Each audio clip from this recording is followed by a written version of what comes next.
এক বাদশার একটি বাগান ছিল। বাগানটি ছিল অনেক বড় এবং বিভিন্ন স্তর বিশিষ্ট। বাদশাহ একজন লোককে ডাকলেন, তার হাতে একটি ঝুড়ি দিয়ে বললেন, আমার এই বাগানে যাও এবং ঝুড়ি বোঝাই করে নানা রকম ফলমূল নিয়ে আসো। তুমি যদি ঝুড়ি ভরে ফল আনতে পারো আমি তোমাকে পুরস্কৃত করব, কিন্তু শর্ত হলো বাগানের যে অংশে তুমি পার হবে সেখানে তুমি আর যেতে পারবে না। লোকটি মনে করলো এটা তো কোনো কঠিন কাজ নয়। সে এক দরজা দিয়ে বাগানে প্রবেশ করলো। দেখলো গাছে গাছে ফল পেকে আছে, নানা জাতের সুন্দর সুন্দর ফল, কিন্তু এগুলো তার পছন্দ হলো না। সে বাগানের সামনের অংশে গেল।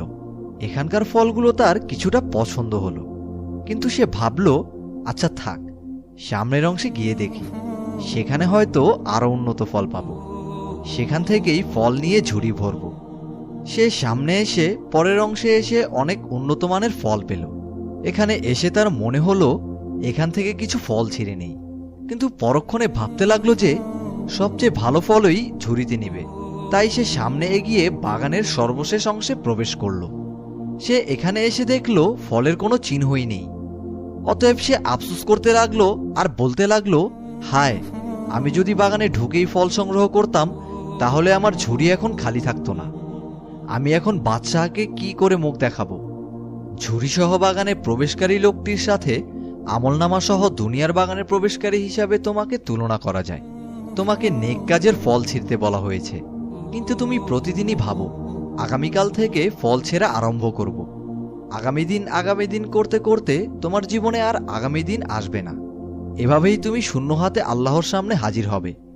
এজন্য মুফতি তাকি ওসমানী রাহমাতুল্লাহি আলাইহি বলেন, জীবনের সময়গুলো অতিবাহিত হচ্ছে, জীবন কেটে যাচ্ছে, জানা নেই বয়স বাকি কত। সুতরাং নেক কাজের বাসনা জাগ্রত হওয়ার সাথে সাথে তা করে ফেলো। কে জানে কিছুক্ষণ পরে মনের এই আগ্রহ থাকবে কিনা, এটাও জানা নাই একটু পর বেঁচে থাকবো কিনা। যদিও বেঁচে থাকি হয়তো দুনিয়ার কোনো ব্যস্ততা সামনে এসে পড়বে। অতএব নেক কাজ যখনই করতে মন চায় তখনই করে নাও, জীবন থেকে ফায়দা লুটে নাও।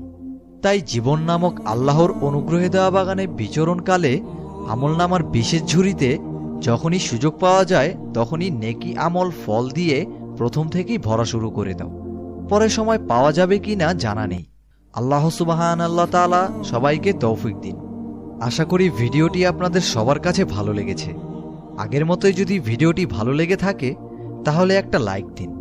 পরবর্তীতে কোন ধরনের ভিডিও পেতে চান সেই সম্পর্কে কমেন্ট করুন এবং ইসলামিক ভিডিও পাওয়ার জন্য অবশ্যই চ্যানেলটিকে সাবস্ক্রাইব করে রাখবেন।